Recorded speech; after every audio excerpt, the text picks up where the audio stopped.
পরান ভরে খাইয়ে গাড় গাড় করে একটা ডেক ছাড়বেন, 7 আপ কা লাগবে না, পেট খালি হয়ে যায়, পায়খানা নাই, বেশতের মধ্যে পায়খানা নাই, সেজন্য ফাঁকা জায়গা যে মারি দিয়েন না, বেশতের মধ্যে পায়খানা নাই, ডেক ছাড়লি পেট খালি, কনসুমার আল্লাহু আকবার। এরপরে বলবেন আরে ভাই বুনাই এমন মজা, জলে কেমন মজা, বলার সাথে সাথে ওই ডানাটা আবার হয়ে যাবে, ও ডানা খেয়ে ফেলতেন যে পঙ্গু পাখি কুড়া পাখি খাবেন তা না, ও ডানাটা আবার হয়ে যাবে, সম্পূর্ণ পাখিটা জল হইয়া বড় বড় পেয়ালায় আপনার সামনে চলে আসবে।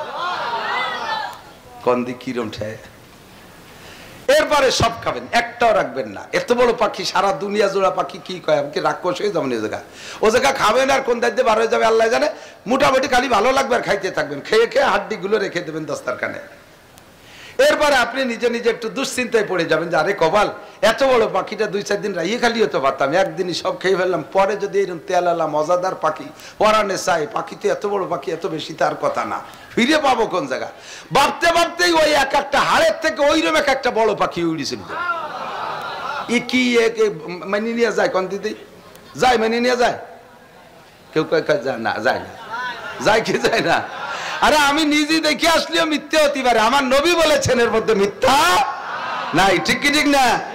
এত বড় বিশাল জান্নাত, এত নিয়ামত, আপনি অসংখ্য বছর খাবেন, অসংখ্য বছর ব্যবহার করবেন, তাহলে সে দুনিয়া থেকে যা কামাই করে নিয়ে যাচ্ছেন, যা নামাজ পড়ছেন, নামাজের ইন্টারভিউ নিলি 90% পাবলিক ফেল করবেন, আপনার নামাজের টাকা হুটুও, আপনার নামাজের টাকায় সুতো নাই, আপনার নামাজের টাকায় বাংলাদেশ ব্যাংকের ছবি নাই, আপনার নামাজের টাকার কোনা ভুড়া, ওই দিয়ে আপনার ওই ভেস্টের ওই নিয়ামত চলে না।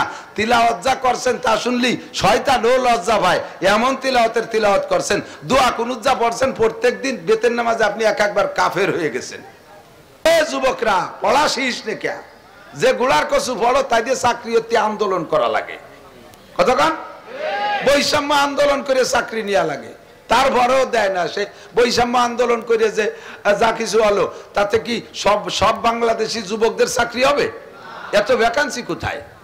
যারা আছে সবাইরে রিটায়ার্ড করে দিলেও হবে না, হবে? 50 লাখের উপরে যুবক বেকার আছে, সরকারি ভ্যাকান্সি অবশ্যই 50 লক্ষ নয়।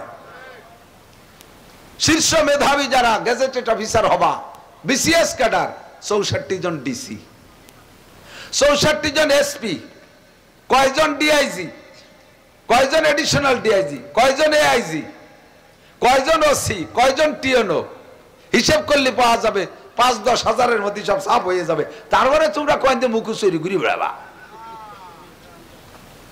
কতক্ষণ দুনিয়ায় সুখে থাকবি, আখেরাতেও বিশাল বিল্ডিং এর মালিক হবি। এই পরামর্শটা দেওয়ার জন্যই আসছি। ছোটদেরকে তুই তুই করে বলছি, মুরব্বীরা ভুল বুঝেন না, আপনারা তো আপনারাই। তবে সারা জীবন ভরে এক খতম কোরআন শরীফ পড়লে 6666 আয়াত, আপনার জন্য 6666 আয়াত তালা বিশিষ্ট 2টা বিল্ডিং হবে। পাবলিকের জন্য কয়টা? আর এই হুজুররা বললি এক খতমে একটা।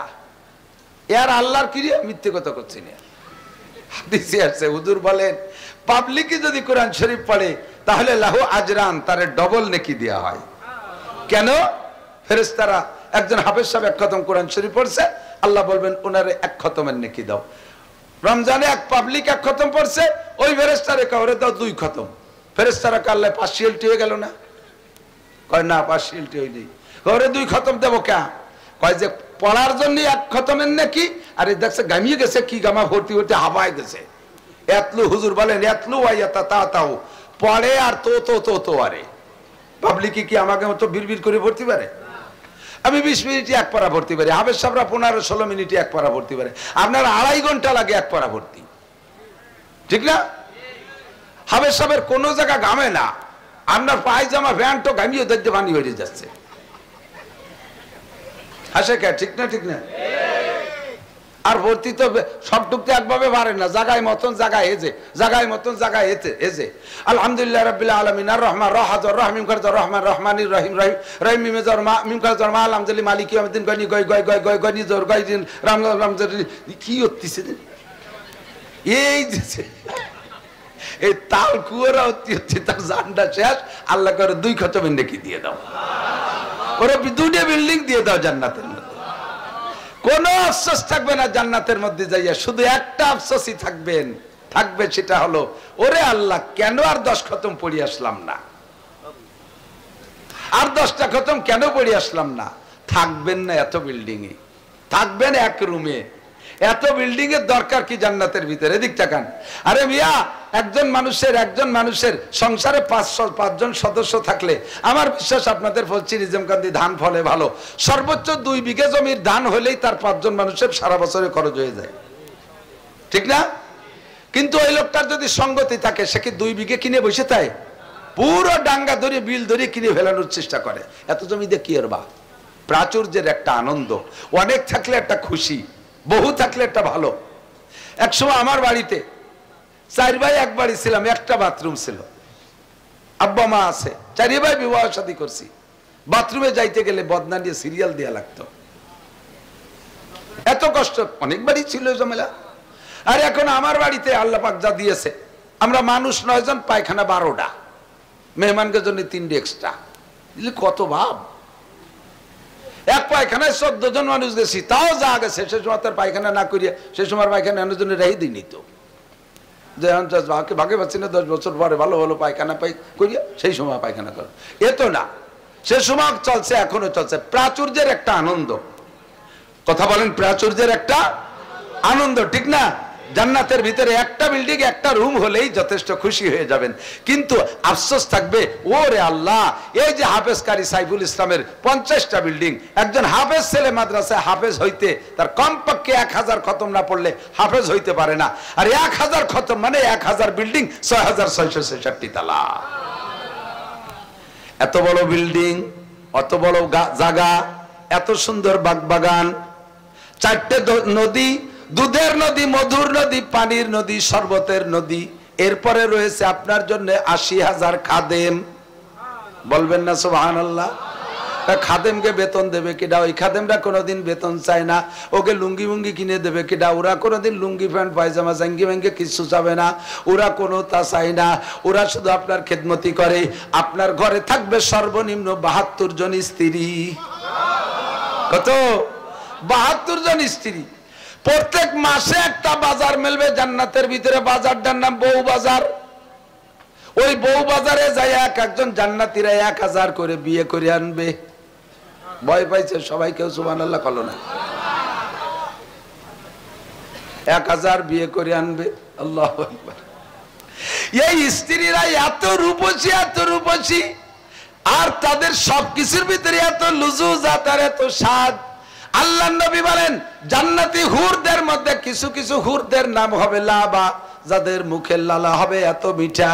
লাউ বাযাকাত ফিল বাহরে লাকাদাত আহলা মিনাল আসাল। একজন জান্নাতি হুর যদি জিহ্বা থেকে 1 ফোঁটা লালা দুনিয়ার পানিতে ফেলে দিত, সারা দুনিয়ার সমস্ত পানি মধুর চাইতে মিঠা হইয়া যাইত। আরে মুসলমান ইমানদার বিদায় বিশ্বাস করে সুবহানাল্লাহ বলেন। বিষয়টা একটু গবেষণা করেন, একটু ভাবেন। সারা দুনিয়ার সব চিনি যদি এক নদীতে ফেলায়, তবু একটা নদীর পানি মিঠে করা সম্ভব না। কথা কোন ঠিক না? আর সেখানে জান্নাতি হুরদের মুখে লালা একটা নদীতে ফেলাই দিলে, যে কোনো পানির মধ্যে ফেলাই দিলে সারা দুনিয়ার পানি মধুর চাইতে মিঠে হয়ে যাবে। এই জন্য আল্লাহ বলেন, ওয়ালা খাতারা আলা কলবি বাশার। ও আমার ইমানদার বান্দারা, তোমাদের জন্য জান্নাতের মধ্যে যা কিছু তৈরি করে রেখেছি, বর্ণনা কোনোদিন কানে শুনতে পারো নাই, আর চোখেও কোনোদিন দেখো নাই, আর বললে তোমাদের মেনে নিতেও কষ্ট হবে। মুসলমান বিদায় সুবহানাল্লাহ বলে মেনে নিয়েছেন। কাফেররা শুনলে হাসবে, ইহুদ নাসারা মুশরিকরা শুনলে হাসবে। কত বড় গাঁজাখড়ি গল্প। কথা কোন ঠিক না? আল্লাহু আকবার। এই বিশাল নিয়ামত একটা দুইটা দিন না। আমাল হায়াতুদ দুনিয়া ইল্লা কালিল ওয়া ইন্নাদ দারাল আখিরাতা লাহিয়াল হায়াওয়ান। আরে দুনিয়ার জিন্দেগির একটা সীমানা আছে। 60 70 80 90 110 বছর 20 বছরের পরে আর কেউ পাওয়া যাবে না। খোদার কসম দিয়ে বললে আমি মিথ্যাবাদী হব না। এই জায়গা ছোট বড় যারা বসা আছেন, 100 বছরের পরের একজন আপনার কাছে প্রস্তাব দেবে, ইয়া আব্দুল্লাহ হালতা কলুনি, হালতা কলুনি। প্রত্যেকটা পাখি ব্যস্ত হয়ে যাবে, আপনারে প্রস্তাব দেবে, ওগো আল্লাহর বান্দা, আমাকে খাবেন, আমাকে খাবেন, আমাকে খাবেন, আমাকে খাবেন। জীবন ভরে মুরগি পালছেন, কোনোদিন মুরগিটি কইল না কাগা আমারে কবে যাব ওই যে খাবেন, কইছে কোনোদিন? জামাই আসলে মুরগিতে টের পায় আর এক বাড়ি যে বলায়, ঠিক না? আর এই পাখিরা কয় আমারে খাবেন আমারে খাবেন, লক্ষ লক্ষ পাখির প্রস্তাব সিদ্ধান্ত নিয়ে পারছেন না কারে খাবেন কারে খাবেন না। ইতিমধ্যে বিশাল একটা পাখি আইসা জাপটা মারে যখন বসবে, ছোট পাখিগুলো তার ডানার বাতাসে টিকতে না পারে উড়ে চলে যাবে, ওই বড় পাখিটা সামনে বসে থাকবে। ও ছোট পাখিরা ছোট আওয়াজে বলছিল, বড় পাখিরা মোটা আওয়াজে মোটা কণ্ঠে বলে ইয়া আব্দুল্লাহ, জোরে আওয়াজে কয় ইয়া আব্দুল্লাহ হালতা কুলুনি, ও গো আল্লাহর বান্দা আমারে খাবেন। এ পাখিটা ওই কয়, কন্যা সুবহানাল্লাহ। আপনি এবার বলবেন কত ছোট ছোট পাখি ছিল, তারা কত আগের থেকে পয়সা প্রস্তাব দিচ্ছে, আমি সিদ্ধান্ত নিয়ে পারলাম না কারে খাবো কারে খাবো না।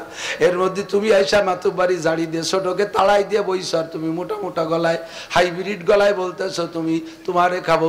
তোমার মধ্যে ফজিলাত কি আছে ওদের মধ্যে? তোমারে খাবো কেন? তোমার ভিতরে কি কারামতি? ওই বড় পাখিরা বলবে ছোট পাখিগুলো অন্য অন্য জান্নাতের খানা খায়া যতটুক বড় হওয়ার বড় হইছে, আর আমাকে দেখতেছেন কত বড়। ওই পাখিটা যদি দুনিয়ায় আসতো, ডানা দুটো মেলে দিলে সারাটা দুনিয়া সিলিং হয়ে যেত। এত বড় পাখি ও বলে আমি এত বড় হওয়ার কারণ হলো আমি হাইব্রিড, আমি খানা খেয়েছি বিশ্বনবী মুহাম্মদুর রাসূলুল্লাহ সাল্লাল্লাহু আলাইহি ওয়াসাল্লাম যেই জান্নাতে থাকে, ওই জান্নাতের নাম জান্নাতুল ফেরদাউস। ওই জান্নাতের সব কিছুর ভিতরে সার ওষুধ একটু বেশি, আমি ওই জায়গার খানা খাইছি বিদায় বড় সড়ো একটু বেশি হয়ে গেছি। কাজেই আমার প্রস্তাব তাদের চাইতে আমার ফজিলত বেশি, আমি থাকি জান্নাতুল ফেরদাউসে, আমারে খাবেন না তাদের খাবেন। এবার আপনি বাঙালি চালাক একটু বেশি, আর এই অঞ্চলে মানুষ আরো চালাক। উনরা বলবে আরে তাদেরকে খাই নেই তো তোমারে খাবো সেই আশায়, ওরা কর্নেতে আছে কেচর মেচর হচ্ছে, খাই নেই তো তুমি কর্নে আসবা তোমারে খাবো সেই জন্য খাই নেই। এবার আর পাখিটাই বলবে হালতা কুলুরি মাসবিয়া নামে দামান, বুনা খাবেন না জোল খাবেন? সালুন সালুন, বুনা খাবেন না জোল খাবেন? কে সাতান না তারে আমার তো মনে হচ্ছে জাতি বালি বাইছে যেতাম। এই পাখিটি কয় ভুনা খাবেন না জল খাবেন? আপনি তখন বলবেন আমরা দুনিয়ায় আগে খাইতাম ভুনা, পরে খেতাম জল, না মাজা ভাজা মাছ আগে খেয়ে পরে সালুন খায় না, আগে ভুনা খাবো। বলার সাথে সাথে একটা ডানা সামনের পর মুহূর্তের মধ্যে ভুনা হয়ে যাবে।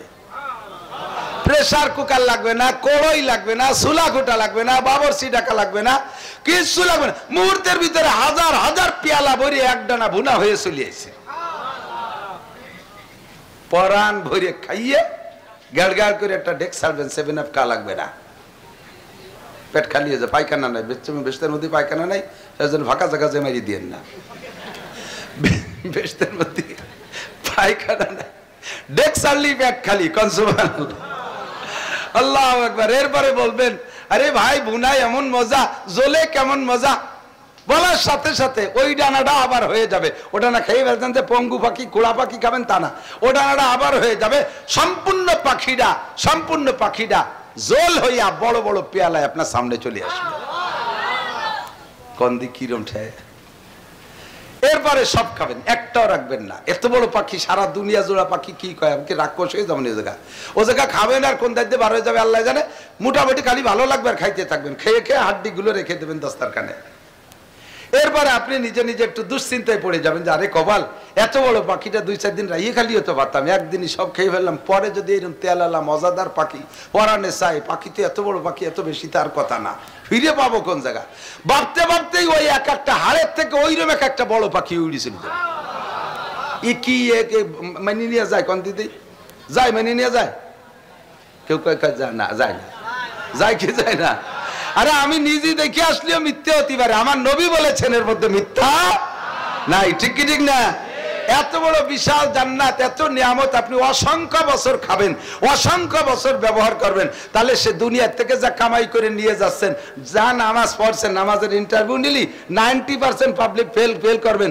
আপনার নামাজের টাকা হুটুও, আপনার নামাজের টাকায় সুতো নাই, আপনার নামাজের টাকায় বাংলাদেশ ব্যাংকের ছবি নাই, আপনার নামাজের টাকার কোনা ভুড়া, ওই দিয়ে আপনার ওই ভেস্টের ওই নিয়ামত চলে না। তিলাওয়াত যা করছেন তা শুনলি শয়তান ও লজ্জা পায়, এমন তিলাওয়াত করছেন।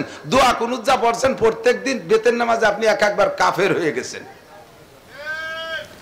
ওয়া নাশকুরুকা ওয়া লা নাকফুরুকা, বলেন। খেয়াল করেন আমি কি কবত ভাবছে যে বুকা আমার কতি কোন ওজন নিজে কই চলে যাচ্ছে। ওয়া নাশকুরুকা ওয়া লা নাকফুরুকা, তোমার নিয়ামতের শুকর আদায় করি, কোনদিনও কুফরি করি না, নাফরমানি করি না, নাশুকরি করি না, করিব না। আর আপনি বলছেন কি ওয়া নাশকুরুকা ওয়া লা নাকফুরুকা, দমাদম মারি দিয়েছেন, কারণ তাড়াতাড়ি চার দোকানে যেতে হবে। ও বছরতে রাজনীতি সিগন্যাল আসতেছে, মেম্বার এসে গেছে, চা অর্ডার দিয়ে গেছে, কানে খবর পাইছেন। এজন যদি অত টাইনি টাইনি দোয়া কোনো ধরতে তাহলে চা মিস হয়ে যাবে। দমাদম মারি দিয়েছেন ওয়া নাশকুরুকা ওয়া লা নাকফুরুকা। কি কইছেন জানেন? এই ওয়া লা নাকফুরুকা লারে না টাইনি পড়ার কারণে আপনার কি হয়ে গেছে? এতদিন শুকর আদায় করছি, আর পারবো না, এখন থেকে কুফরি করব না, ফরমানি করব। বলেন ঈমান থাকবে? এবং তা অবশ্যই করব। কুল ইয়া আইয়ুহাল কাফিরুন লা আ'বুদু মা তা'বুদুন, পড়েন লা আ'বুদু মা তা'বুদুন। হে কাফেররা, হিন্দু ভাইরা, তোমরা যা করো জীবনও করি নাই, কোনদিন করিব না। কথা বলেন। মূর্তি পূজা করছেন, কালী পূজা করছেন, সরস্বতী পূজা করছেন, লক্ষ্মী পূজা করছেন, দুর্গা পূজা করছেন, আর সামনে তো করবেন, কোনদিনও করবেন। কোনদিন করিও নাই পূজা, কোনদিন পূজা করিব না। লা আ'বুদু পড়লে এই তরজমা, আর আপনি বলছেন কুল ইয়া আইয়ুহাল কাফিরুন লা আ'বুদু মা তা'বুদুন, লারে একটু টানেন নাই। তরজমা হয়েছে হে আমার হিন্দু ভাইরা, এতদিন পূজা পাঠ তোমরা করেছো, এই দুর্গা পূজাতে আমরা আসতেছি, অবশ্যই তোমাদের সাথে বড় পূজা দুর্গা পূজা, কালী পূজা, লক্ষ্মী পূজা করবই, কোনো সন্দেহ নাই। এই কথা বলছেন নামাজের ভিতরে, আপনার নামাজের মাঝখান দিয়ে ফুটো হয়ে ছিঁড়ে বার হয়ে চলে গেছে, নামাজের আপনার নামাজের টাকার কোনা পুড়িয়া গেছে, আপনার নামাজের টাকার নাম্বার নাই। আল্লাহর কসম এই নামাজ দিয়ে জান্নাত পাইবেন না। ও বন্ধুরে, এই জন্য আপনাকে করে যেতে হবে কি, ইবাদত বন্দেগী যা করছি তাতে আমার দুনিয়ার জিন্দেগি চলে না। আমার আবার মরা পর্যন্ত যতদিন বাইসে থাকবো অতদিন আমি কি ধুয়ে মুছে খাবো? এই জন্য আল্লাহ নবী বলেন তিনটে জিনিস রাইখা যাবা। জোরে বলেন কয়টা? তিনটে জিনিস রাইখা যাবা, তিনটে জিনিস রেখে যাবা। এ মাঠে আমার কোনো আজ করতে বাকি নাই। তারপরে এসে গেছে বলি, ইব্রাহিম খলিলুল্লাহ আলাইহিস সালাতু ওয়াস সালামকে জিবরিল আলাইহিস সালাম আয়েশা জিজ্ঞেস করে, ইয়া আব্দুল্লাহ ইয়া খলিলাল্লাহ আতামুতু আম তাহইয়া। সব নবী রাসূলদের মৃত্যুর আগে ফেরেশতা জিবরিল অথবা আজরাইল যে কোনো কের মাধ্যমে আল্লাহ তাআলা প্রস্তাব পাঠায়, এই সাধারণ মানুষের সম্মান আর আমার নবী রাসূলের সম্মান একরকম না। কতক্ষণ ব্যক্তি যেমন তাকে সেরকম সম্মান। আমি বলে থাকি, আমরা এই কথা বলার কারণে আজকেও আজ করছি, এই যে কমেন্টে আসতেছে, হুজুর আজকে কার কার প্রশংসা করছে একটু বলেন না তো। আমার স্বভাব, কাফেরও যদি একমাত্র কাফের ছাড়া, একমাত্র কাফের ছাড়া ওই বদমাশ গুলো ওকে নাম অত ভালো রে কর দরকার নেই। কিন্তু মুসলমান হয়ে, মুসলমান যারা আমি মুসলমান চিনি, সে আমার শত্রু হোক আর আপন হোক, বন্ধু হোক, সে যদি বড় মানুষ হয় তাহলে তার নামটা অসম্মানের সাথে উচ্চারণ করা বেয়াদবি। কতক্ষণ আমার পক্ষে হোক আর বিপক্ষে হোক। আমি হাজী সাহেবের দল করি, তাই বলে আমি চেয়ারম্যান মোখলেসুর রহমান সাহেবকে মুখো মুখো কে খাওয়াবো, এটা বেয়াদবি, এটা ভালো না। তাকে বলার সময় আমি মোখলেসুর রহমান চেয়ারম্যান সাহেব বলবো। আমার চেয়ারম্যানের দল করে হাজী সাহেবের নাম কর সময় সে আমার শত্রু বিদায়, তাকে বেয়াদবির সাথে নাম বলবো, এটা উচিত না। বাংলাদেশ এখন বেয়াদবে ভরপুর হয়ে গেছে। কথা বলেন ঠিক ঠিক না? কোন ছোট বড় নামের সাথে আদব বেয়াদবের লেহাজ করতেছে না, জ্বলিয়ে যাবে শুধু এই জন্য। ছোট বড়র ভিতরে পার্থক্য থাকা দরকার আছে না নাই?